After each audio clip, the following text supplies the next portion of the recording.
everyone. I'm April and Bibibay, and we will discuss the topic about the social science theory and the sociological education philosophy. So, the objective is about the students must be able to explain these three social science theories and the implications to education. So, based on the objective, we'll be able to develop theories all the time in our everyday lives and also to understand how the education system works or not, and to provide an interaction and valuable insights into classrooms for the students. Introduction. Sociologists today employs three primary theoretical perspectives, which are the functionalist perspective, the conflict perspective, and the symbolic interactionist perspective. So this perspective offers sociologists theoretical paradigms for explaining how society influences people and how people influences society. So each perspective uniquely conceptualizes society, social forces, and human behaviors. So,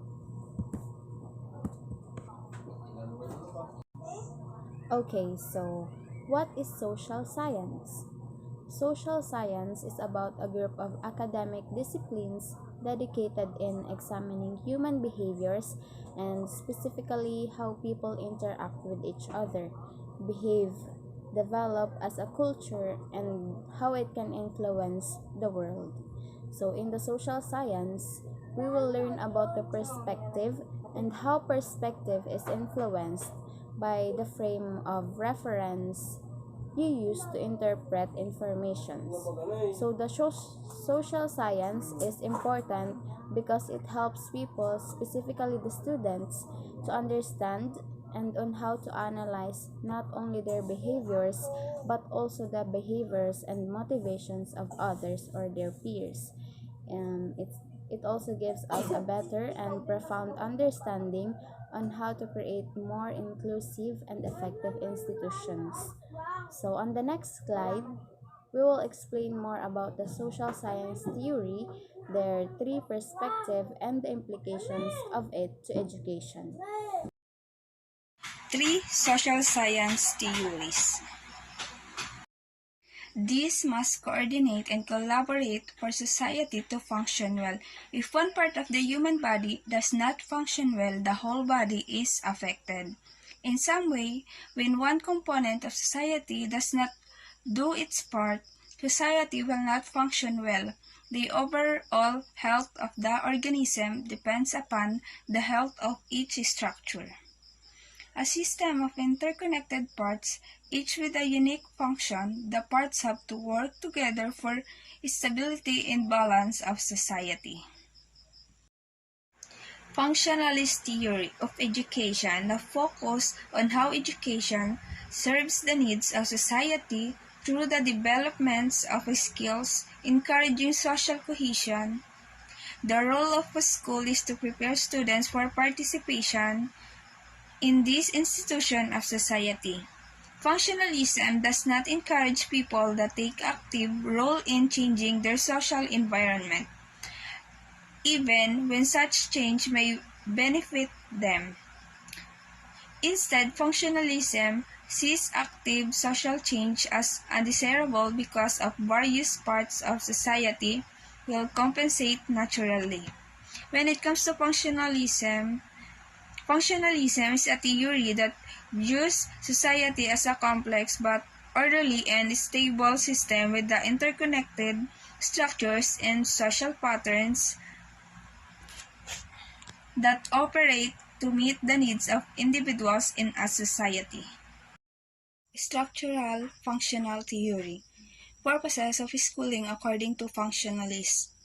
First, we have intellectual purposes, acquisition of cognitive skills and inquiry skills. In intellectual purposes, it is talking about the skills. And second, we have the political purposes, educate future citizens, promote patriotism, promotes assimilation of immigrants, ensure order, public civility, and conformity to laws. It is about the it is about to educate each of one about the laws. And next we have the economic purposes, prepare students for later work role, select and train the labor force needed by society. It depends on the needed of the society. And the last one we have the social purposes, promotes a sense of moral and social responsibility, serve as a site for the solution or resolution of social problem. In social purposes, it is talking about the problems in our society to resolve the problem. So there are always two opposing sides in a conflict situation. So that is according to this theory, which is the conflict theory. People take sides between maintaining the status quo and introducing change, then arrive at an agreement. Also, conflict theory welcomes conflict, for that is the way to establishment of new society. Conflict theories find potential conflict between any groups where inequality exists, like racial, gender, religious, political, economic, and so on.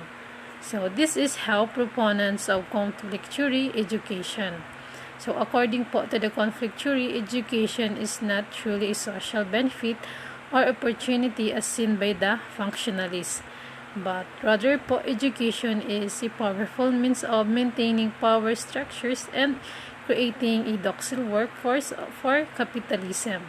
So yung purpose of education po is to maintain social inequality and to preserve the power of those who dominate society and teach those in the working class to accept their position as lower class worker for of society.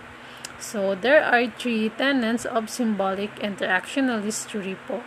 So those are, the first one is an individual's action depends on meaning. So nagdedepende po yung meaning sa action ng isang tao. So we act based on the meaning we gave to symbols. So yung symbols can be actions, objects, or word. So for example, if a student understands that teacher believes in his or her ability, he or she tries his or her best to prove that indeed he or she enable. So if teacher does, otherwise po a student tends to behave in accordance with teacher's poor perception. So the second one is different people may give different meanings to the same thing. So when, for example, when teachers are strict po, some students see it as an expression of care. So there are students po na na-appreciate si teacher even they are strict. So maybe the students see it as that the teacher only want to discipline them. So na-appreciate po yun nila. But other students may rebel because they perceive teacher's behavior as limiting their moves and desires. So meron pong mga student na hindi na-appreciate yun. So kumbaga nagre-rebelde sila because they limiting their moves and desire. So the last one, meaning change as individuals interact with one another. Negative meaning. So that you use to associate. So for example po, when you associate with hospital, when you went to a hospital, which look more as a hotel than the usual hospital. So you know po is change. So meron siyang pagbabago. So after you taught well, so your, for example, your first expression of teaching as boring and change to teaching is exciting. So for example po, when na wala ka pa sa senaryong nagtiteach, it looks like boring. But if andun ka na sa teaching, nagtiteach ka na ano mong mayroon siyang pagbabago na na yung teaching pala, mas naniwala ka that teaching is exciting. So let us continue to teach for meaning.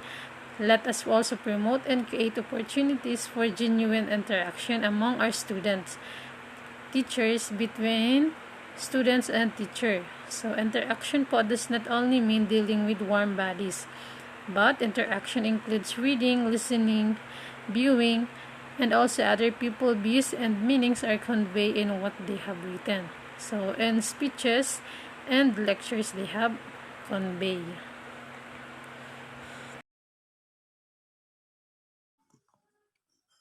What is sociological education philosophy? Philosophy and education mainly concern on pedagogical aims of education and how processes in the practices of the teaching affect education, while sociology and education concern the interaction among the social elements, institution, and individual. These are the separate discipline but have a commonality in terms of education, that is to analyze the processes to improve and bring change in the present system of education. We can also say that philosophy helps individual to control his or her values, while sociology helps control the society, maintaining peace and order. Included in the scope of philosophy and education are the interpretation of human nature and educational values, while sociology may include culture, morals, and social organization. Of this scope of philosophy and sociology, we can see that philosophy and education is very important to build individuals in developing his or her values, guided by his or her educational philosophy. In education, teacher must be able to help learners develop their values to make them better citizens of society. Teacher must be able to understand the nature of the learners to understand them and provide them the necessary pedagogical strategy for them to learn. On the other hand, sociology and education must be taught properly to learners because it deals on culture, morals, and how people should interact. So, the sociological approach to education relates educational issues to the historical, cultural, and social factors that have affected them, and enables individuals to understand how and why these forces are central to shaping their lives and education. Along the factions of philosophy and sociology, we can also see the difference of these two. Philosophy is concerned with harmonizing old and new tradition in education, specifically, while sociology is concerned on assimilation and transmissions of tradition in society in general. Sociology is more general on its factions, while the philosophy is more specific. However, both are directed to better and improve future of society and generation. Some pointers on sociology and philosophy in education. Philosophy in education helps evaluate the aims and goals of education. Having philosophy in life and in profession is necessary to keep a person on track to his or her goals. It serves as a guiding compass and eye to maintain balance and upright beliefs or values. Philosophy in education may be defined as application of fundamental principle of philosophy of life to the work of education. It offers a definite set of principles and establishes a definite set of aims and objectives. In short, your philosophy of education is what you believe to be the purpose of education.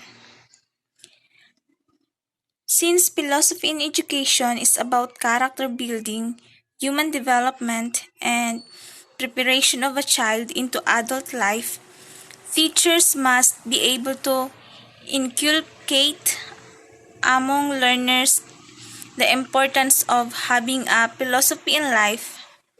Teachers must recognize that learners are persons who can transform into better version of themselves when guided properly. This can be done when teachers know the most practical pedagogical strategies he or she can use to help learners grow and develop. Philosophy in education helps improving the current system of education through continuous assessment or evaluation of aims, goals, and practices in the field. Both old and present practices must be synthesized to come up with the better and innovative practices or ways of teaching. The philosophy of education is important because it provides a basis for understanding the nature and purpose of education. It allows us to consider the questions that are at the heart of education, such as what is the purpose of education? How should students be taught?